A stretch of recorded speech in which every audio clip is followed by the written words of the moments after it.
ಸದನದಲ್ಲಿ ಸರ್ಕಾರದ ವಿರುದ್ಧ ಸ್ವಪಕ್ಷದ ಶಾಸಕರಿಂದಲೇ ಧರಣಿ. ರಾಜಾ ಹುಲಿ ಪರ ಬ್ಯಾಟ್ ಬೀಸಿದ ಯತ್ನಾಳ್ಗೆ ಖರ್ಗೆ ಟಾಂಗ್. ಕಲಾಪದಲ್ಲಿ ಪ್ರಶ್ನೆ ಕೇಳೋದನ್ನ ಸ್ಪೀಕರ್ ಹೇಳಿಕೊಟ್ಟಿದ್ದು ಯಾರಿಗೆ? ಇದೆಲ್ಲವನ್ನೂ ನೋಡೋಣ ಸದನ ಕದನ ನ್ಯೂಸ್ ಎಕ್ಸ್‌ಪ್ರೆಸ್‌ನಲ್ಲಿ. ಕಲ್ಯಾಣ ಕರ್ನಾಟಕ ಅಭಿವೃದ್ಧಿ ಕುರಿತು ಶಾಸಕ ಪ್ರಿಯಾಂಕ್ ಖರ್ಗೆ ಸದನದಲ್ಲಿ ಕಿಡಿಕಾರಿದ್ರು. 371 ಜಾರಿ ಕುರಿತಾಗಿ ಸಿಎಂ ಬಸವರಾಜ ಬೊಮ್ಮಾಯಿ ನೀಡಿದ ಹೇಳಿಕೆಗೆ ಆಕ್ಷೇಪ ವ್ಯಕ್ತಪಡಿಸಿದ ಪ್ರಿಯಾಂಕ್, ಬಿಎಸ್ವೈ ಉಪವಾಸ ಸತ್ಯಾಗ್ರಹದ ಬೆದರಿಕೆ ಹಾಕಿದಾಗ ಯುಪಿಎ ಸರ್ಕಾರ ಜಾರಿಗೊಳಿಸಿತು ಅಂತ ಸಿಎಂಗೆ ತಿಳಿಸಿರುವ ಅವರ ಸಲಹಾಗಾರರಿಗೆ ಕಾಮನ್ ಸೆನ್ಸ್ ಇಲ್ವಾ ಅಂತ ಆರೋಪಿಸಿದ್ರು. ಅಲ್ಲದೆ ಇದು ಜಾರಿಗೆ ಬರಬೇಕಿದ್ರೆ ಪಾರ್ಲಿಮೆಂಟ್ ಒಪ್ಪಿಗೆ ಬೇಕಾಗತ್ತೆ, ಉಪವಾಸದಿಂದ ಸಾಧ್ಯವಾಗೋದಿಲ್ಲ ಅಂದ್ರು.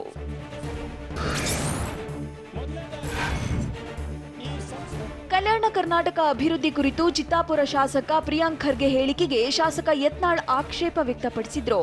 50 ವರ್ಷಗಳ ಕಾಲ ಖರ್ಗೆ ಧರ್ಮಸಿಂಗ್ ಅಧಿಕಾರದಲ್ಲಿ ಇದ್ರು, ಆಗ ಯಾಕೆ ಕಲ್ಯಾಣ ಕರ್ನಾಟಕ ಅಭಿವೃದ್ಧಿಯಾಗಿಲ್ಲ ಅಂತ ತಿರುಗೇಟು ಕೊಟ್ರು.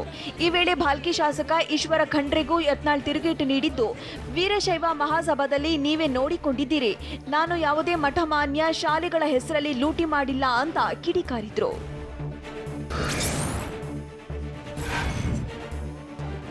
ಕಲ್ಯಾಣ ಕರ್ನಾಟಕ ಭಾಗಕ್ಕೆ ದುಡ್ಡು ಕೊಟ್ಟಿದ್ದು ಯಡಿಯೂರಪ್ಪ ಅಂತ ಇದೇ ವೇಳೆ ಶಾಸಕ ಯತ್ನಾಳ್ ಹೇಳಿದ್ರು. ಈ ಮೂಲಕ ಸದನದಲ್ಲಿ ಮಾಜಿ ಸಿಎಂ ಯಡಿಯೂರಪ್ಪ ಪರ ಬ್ಯಾಟಿಂಗ್ ಮಾಡಿದ್ರು. ಯತ್ನಾಳ್ ಹೇಳಿಕೆಗೆ ತಿರುಗೇಟು ಕೊಟ್ಟ ಪ್ರಿಯಾಂಕ್ ಖರ್ಗೆ, ಯಡಿಯೂರಪ್ಪ ಮೇಲಿನ ಈ ಪ್ರೀತಿ 2 ತಿಂಗಳ ಮೊದಲೇ ಇರ್ತಿದ್ರೆ ಅವರು ಇನ್ನೂ ಹೆಚ್ಚು ಕಾಲ ಸಿಎಂ ಆಗಿರ್ತಿದ್ರು ಅಂತ ಯತ್ನಾಳ್ ಕಾಲೆಳೆದ್ರು.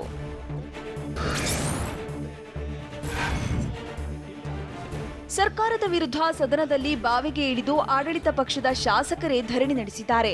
ಪಂಚಮಸಾಲಿ ಮೀಸಲಾತಿ ಬಗ್ಗೆ ಸರ್ಕಾರದ ನಿಲುವು ಘೋಷಣೆ ವಿಚಾರವಾಗಿ ಬಿಜೆಪಿ ಶಾಸಕರಾದ ಬಸನಗೌಡ ಪಾಟೀಲ್ ಯತ್ನಾಳ್ ಮತ್ತು ಅರವಿಂದ್ ಬೆಲ್ಲ ಧರಣಿ ನಡೆಸಿದ್ದಾರೆ. ಈ ವೇಳೆ ಸದನದ ಸಮಯ ಹಾಳು ಮಾಡಬೇಡಿ ಎಂದು ವಿಪಕ್ಷ ನಾಯಕ ಸಿದ್ದರಾಮಯ್ಯ ಹೇಳಿದರು. ನಂತರ ಸದನದ ಬಾವಿಯಿಂದ ಯತ್ನಾಳ್ ಬೆಲ್ಲದು ವಾಪಸ್ ಆದ್ರು.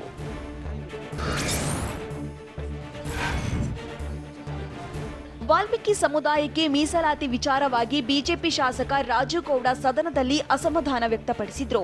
ರಮೇಶ್ ಕುಮಾರ್ ಅವರಿಗೆ ಅವಕಾಶ ಕೊಡ್ತೀರಿ, ನಮಗೆ ಮಾತನಾಡಲು ಕೊಡಲ್ಲ ಅಂತ ರಾಜು ಗೌಡ ಹೇಳಿದ್ರು. ರಾಜು ಗೌಡ ಬೆಂಬಲಕ್ಕೆ ಅರವಿಂದ್ ಲಿಂಬಾವಳಿ ನಿಂತರು. ಈ ವೇಳೆ ಸ್ಪೀಕರ್ ಸಿಟ್ಟಾದ್ರು.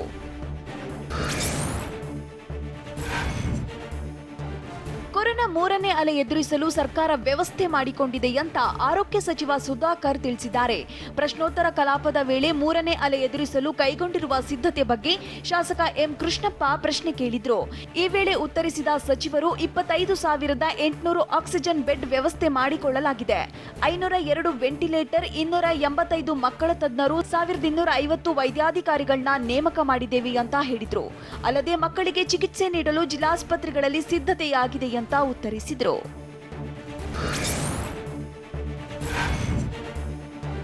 ಬಸವ ಕಲ್ಯಾಣದ ನೂತನ ಶಾಸಕ ಶರಣು ಸಲಗಾರ್ಗೆ ಪ್ರಶ್ನೆ ಕೇಳುವುದನ್ನ ಸ್ಪೀಕರ್ ಹೇಳಿಕೊಟ್ರು. ಪ್ರಶ್ನೋತ್ತರಕ್ಕೆ ತಡವಾಗಿ ಬರಬಾರದು ಎಂದು ಸೂಚನೆ ನೀಡಿದ ಕಾಗೇರಿ, ಪ್ರಶ್ನೆ ಸಂಖ್ಯೆ ಹೇಳಿ, ಇಂತಹ ಪ್ರಶ್ನೆ ಕೇಳುತ್ತಿದ್ದೇನೆ ಎಂದು ಹೇಳಿ ಅವರು ಉತ್ತರ ಕೊಟ್ಟಿದ್ದೇವೆ ಅಂತಾರೆ, ಆಮೇಲೆ ನೀವು ಉಪ ಪ್ರಶ್ನೆ ಕೇಳಬೇಕು ಎಂದು ಸಲಗಾರ್ಗೆ ಹೇಳಿಕೊಟ್ರು. ಇಂಗ್ಲಿಷ್ ಶಿಕ್ಷಕರ ಕೊರತೆ ಇದೆ ಎಂದು ಬಸವ ಕಲ್ಯಾಣ ಶಾಸಕ ಶರಣು ಸಲಗಾರ್ ಪ್ರಶ್ನೆ ಕೇಳಿದ್ರು.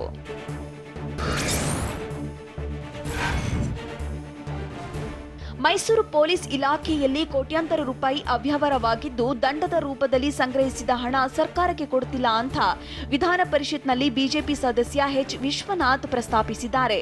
ಕೆಎಸ್ಆರ್ಪಿಯಲ್ಲೂ ಹಣ ದುರುಪಯೋಗದ ಬಗ್ಗೆ ವಿಶ್ವನಾಥ್ ಆರೋಪಿಸಿದ್ರು. ವಿಶ್ವನಾಥ್ ಪ್ರಸ್ತಾಪಕ್ಕೆ ಉತ್ತರ ಕೊಟ್ಟ ಗೃಹ ಸಚಿವ ಆರಗ ಜ್ಞಾನೇಂದ್ರ, 27 ಲಕ್ಷ ಹಣ ದುರುಪಯೋಗದ ಬಗ್ಗೆ ನನಗೆ ಮಾಹಿತಿ ಇದೆ, ತಪ್ಪಿತಸ್ಥರ ವಿರುದ್ಧ ಕ್ರಮ ಕೈಗೊಳ್ಳಲಾಗುವುದು ಎಂದು ತಿಳಿಸಿದರು.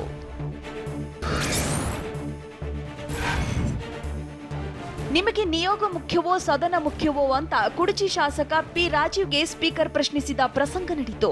ಸದನಕ್ಕೆ ತಡವಾಗಿ ಬಂದು ಪ್ರಶ್ನೋತ್ತರ ಅವಧಿಯಲ್ಲಿ ಪ್ರಶ್ನೆ ಕೇಳಲು ಶಾಸಕ ರಾಜೀವ್ ಅವಕಾಶ ಕೋರಿದ್ರು. 2-3 ಬಾರಿ ಕರೆದೆ, ತಡವಾಗಿ ಬಂದ್ರೆ ನಾನೇನು ಮಾಡಲು ಆಗಲ್ಲ ಅಂತ ಸ್ಪೀಕರ್ ಹೇಳಿದ್ರು. ಈ ವೇಳೆ ನಿಯೋಗ ಮನವಿ ಕೊಡಲು ಬಂದಿತ್ತು ಎಂದ ರಾಜೀವ್ಗೆ ನಿಮಗೆ ನಿಯೋಗ ಮುಖ್ಯವೋ ಅಂತ ಪ್ರಶ್ನಿಸಿದ್ರು. ಕೊನೆಗೆ ಪ್ರಶ್ನೆ ಕೇಳಲು ಅವಕಾಶ ಮಾಡಿಕೊಟ್ರು.